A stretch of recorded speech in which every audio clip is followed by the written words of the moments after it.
باری تعالیٰ کیا فرماتا ہے؟ فَاسْكُرُونِي أَذْكُرْكُمْ، تم مجھے یاد کرو میں تم کو یاد کرتا ہوں۔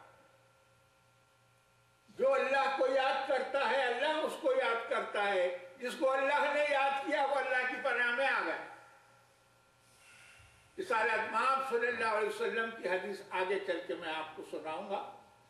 حضور فرماتے ہیں کہ جو اللہ کا ذکر کرتے ہیں اللہ کے فرشتے ان کو آ کے گھیر لیتے ہیں۔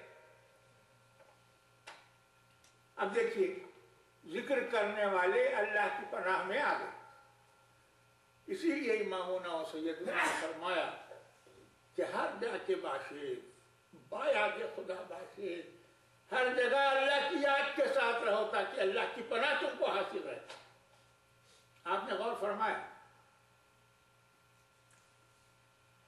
اس فرمان مبارک کی روشنی میں ہم مہدویوں کو جہاں کہیں بھی ہم ہوں، امریکہ میں ہوں کہ آسٹریلیا میں، ہندوستان میں ہوں کہ پاکستان میں، جہاں کہیں ہم رہتے ہیں اللہ کی یاد کے ساتھ رہنا چاہیے۔ روزی کمانے کے لیے اللہ کو نہیں بھولنا چاہیے۔ ہمارے آقا کی ہدایت یہ ہے، فرمان یہ ہے، اس کو ہمیشہ یاد رکھنا چاہیے۔ آج کل لوگ بڑے پریشان ہیں، حیران ہیں، پریشان ہیں۔ وہ کہتے ہیں کہ بھائی یہ تو ایک بھولی بسری قوم تھی، یہ تو ایک کلوز چیپٹر تھا، کئی جھوٹے مدعی دنیا میں پیدا ہوئے جنہوں نے اپنے مہدی موعود ہونے کا دعویٰ کیا، وہ ختم ہو گئے، ان کے ماننے والے ختم ہو گئے، سب کے سب دنیا نے ان کو بھلا دیا، اور ہم تو سمجھتے تھے کہ یہ بھی ختم ہو گئے، یہ بھی مٹ گئے، یہ بھی نابود ہو گئے۔ حیرت ہے کہ یہ اب تک موجود ہیں۔ اپنے غور فرمائیں، حیران ہیں، پریشان ہیں کہ یہ کیوں موجود ہیں، کیا وجہ ہے کہ یہ اب تک موجود ہیں۔ ان کو یہ سمجھ میں نہیں آیا کہ اگر مہدی موعود کا دعویٰ نعوذ باللہ باطل ہوتا تو ہم بھی مٹ گئے ہوتے۔ یہ بات سمجھنے کی ہے کہ اگر ہم نہیں مٹے تو اس کی وجہ کیا ہے، سمجھ میں نہیں آ رہی ہے۔ یہ خدا کو بھولنے کا نتیجہ ہے۔ جو قوم بھی دنیا میں موجود ہے خدا کی مشیت سے موجود ہے، خدا نے باقی رکھا اس لیے ہمارا وجود باقی، یہ تو سمجھنا چاہیے تھا کم سے کم۔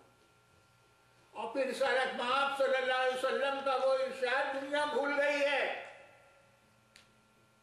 حضور نے فرمایا کہ میری امت میں ایک جماعت ہوگی، دیکھیے ساری امت میں ایک جماعت ہوگی، وہ حق پر لڑتی رہے گی قیامت تک،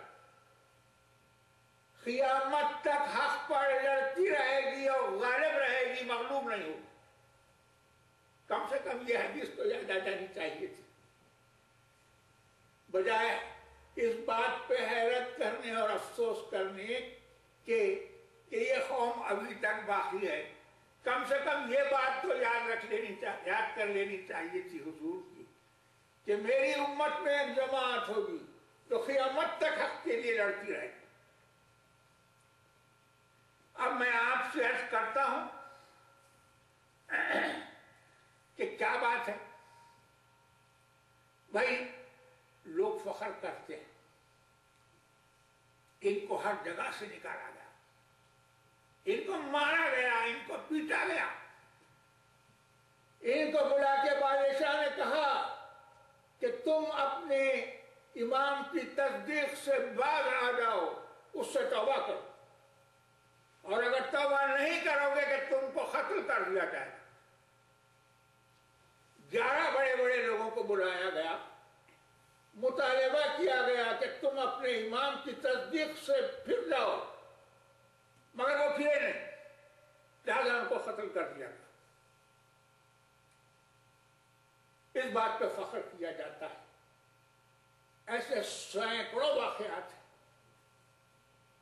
سینکڑوں واقعات ہماری تاریخ میں موجود ہیں۔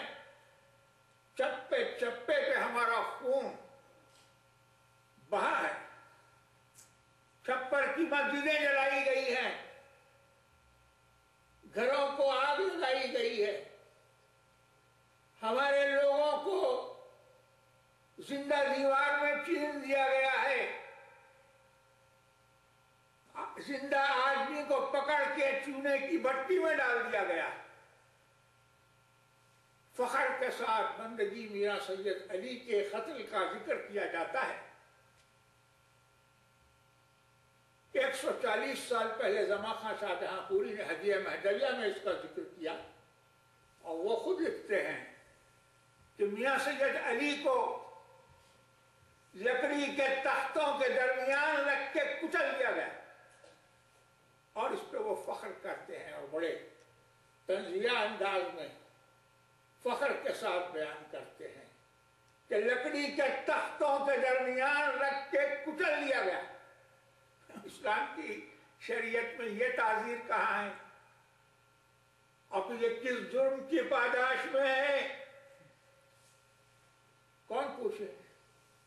اللہ ہی پوچھنے والا ہے کہ اسلام کی شریعت میں کیا کسی کو اس طرح بھی سزا دی جا سکتی ہے، اور وہ بھی صرف عقیدے کی بنا پر؟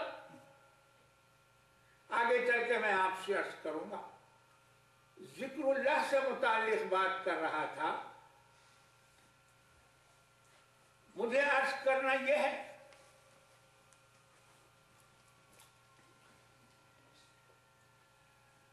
کہ آج یہ اللہ کی قدرت ہے، اللہ کا فضل ہے، اللہ کا کرم ہے۔ وہ سمجھتے ہیں کہ ہماری قوم صرف ہندوستان میں ہے، آسٹریلیا میں بھی تسبیح بلند ہو رہی ہے، افریقہ میں جا بجا مہدوی تسبیح بلند کرتے ہیں، ڈنمارک اور سویڈن میں مہدوی ہیں، ساؤتھ امریکہ تک مہدوی موجود ہے، یورپ میں ہیں، امریکہ میں ہیں، کہاں نہیں ہیں؟ اور کہاں وہ اللہ کا ذکر نہیں کرتے، اور کب وہ نماز ادا نہیں کرتے؟ کوشش کرتے ہیں اللہ کی عبادت، گرے پڑے ہیں، عمل سے خاسر ہیں، اس کا ہم کو اعتراف ہے، مگر تھوڑا بہت عمل باقی ہے۔ یہ غور فرمائیے، کئی دیہات ہیں جن کی کچی مسجدوں میں آج بھی نماز فجر کے بعد سے طلوع آفتاب تک لوگ صف پہ بیٹھ کے اللہ کا ذکر کرتے ہیں۔ کتنی ہماری مسجدیں ہیں، بڑے شہروں میں ذرا کم ہو گیا ہے، مگر ہے بھی۔ حیدرآباد جائیے، بنگلور جائیے، چنپٹن جائیے، بڑودہ چلے جائیے، جہاں جاتے ہیں جائیے اور یہ دیکھیے کہ بندگان خدا نماز پڑھنے کے بعد، نماز فجر کے بعد آفتاب کے طلوع ہونے تک صف پر بیٹھے ہوئے اپنے پروردگار کا ذکر کرتے ہیں، اور آج بھی کرتے ہیں۔ گرے پڑے ہیں، عمل سے خاسر ہیں، مگر آج بھی یہ ہوتا ہے۔ اور آپ جائیے ہماری مسجدوں میں دیکھیے، عصر کی نماز کے بعد مغرب کی نماز تک صف پہ بیٹھے ہوئے لوگ اپنے پروردگار کا ذکر کرتے ہیں۔ مجھے ایسا معلوم ہوتا ہے کہ شاید اسی کا طفیل ہے، مہدی برحق کی تصدیق کا یہ نتیجہ ہے کہ ہماری قوم موجود ہے جن کو یہ توقع ہے کہ ہم مٹ چکے، ختم ہو چکے، ان کو حیرانی ہے، اور ان کی حیرانی ان کی نادانی کی وجہ سے ہے۔ اللہ کے ذکر سے اللہ کی پناہ نصیب ہوتی ہے۔ سرکار دو عالم صلی اللہ علیہ وسلم فرماتے ہیں لا يحبط قوم يذكرون الله الا حفظتهم الملائکہ. حضرت ابو ہریرہ رضی اللہ عنہ، حضرت ابو سعید خدری رضی اللہ عنہ، دونوں سے روایت ہے کہ رسول اللہ صلی اللہ علیہ وسلم نے ارشاد فرمایا کہ کوئی قوم ذکر کے لیے نہیں بیٹھتی مگر ان کو فرشتے گھیر لیتے. آپ نے وہ فرمایا لا يقعد قوم يذكرون الله الا حفتهم الملائکہ، ان کو